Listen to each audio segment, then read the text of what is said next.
ಅಣ್ಣ, ಎಲ್ಲಿಗೆ ಹೋಗ್ತಿದ್ಯಾ ಅಣ್ಣ? 2-3 ದಿನದಲ್ಲಿ ಮದ್ವೆ ಇಟ್ಕೊಂಡು ಇವಾಗ ಏನ್ ಕೆಲ್ಸ ಅಣ್ಣ? ಮದ್ವೆ ಕೆಲ್ಸನೇ ತುಂಬಾ ಇದೆ. ಹೌದು ಕಣೋ, ಮದ್ವೆ ಆಗೋ ಹುಡುಗ ಆಚೆ ಎಲ್ಲ ಓಡಾಡಬಾರ್ದು. ಮದುವೆ ದಿನ ಫ್ರೀ ಆದ್ರೆ ಸರಿ ಹೋಗುತ್ತಲ್ವಾ ಅಜ್ಜಿ?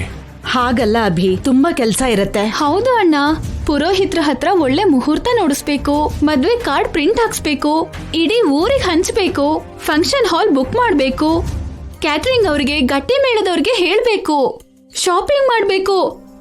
ಓ ಮೈ ಗಾಡ್, ಚಪ್ರ ಹಾಕಿಸ್ಬೇಕು, ನಾನಿನ್ನ ಮದುಮಗನಾಗ್ ಮಾಡ್ಬೇಕು.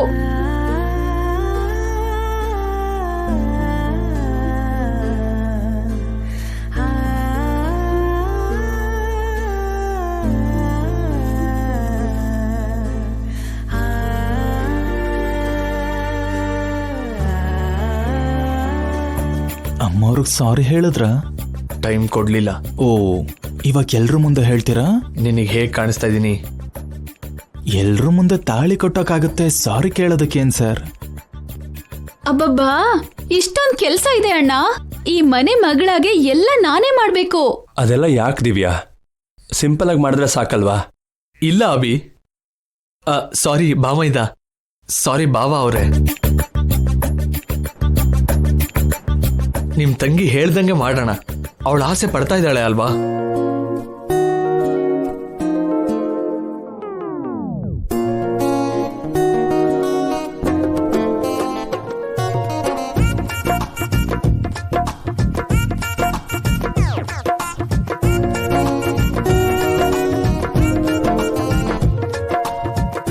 ಏನ್ ಸರ್, ಬಿಸ್ಕೆಟ್ ಹಾಕ್ತಾ ಇದ್ದೀರಾ?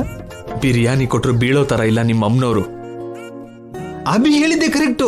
ಅನವಶ್ಯಕವಾಗಿ ಖರ್ಚು ಯಾಕೆ ದಂಡಕ್ಕೆ?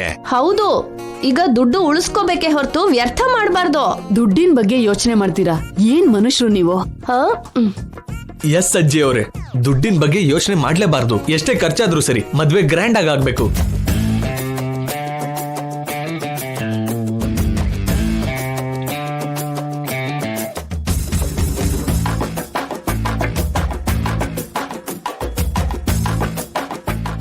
ಸರಿಯಾಗಿ ಹೇಳ್ದಪ್ಪ. ನಿಮ್ ಮದ್ವೆ ಅಂತೂ ನಾವ್ ಅನ್ಕೊಂಡಂಗ ಆಗ್ಲಿಲ್ಲ. ಎಷ್ಟೇ ಖರ್ಚಾದ್ರೂ ಈ ಮದ್ವೆ ಅದ್ದೂರಿಯಾಗಿ ನಡಿಬೇಕು.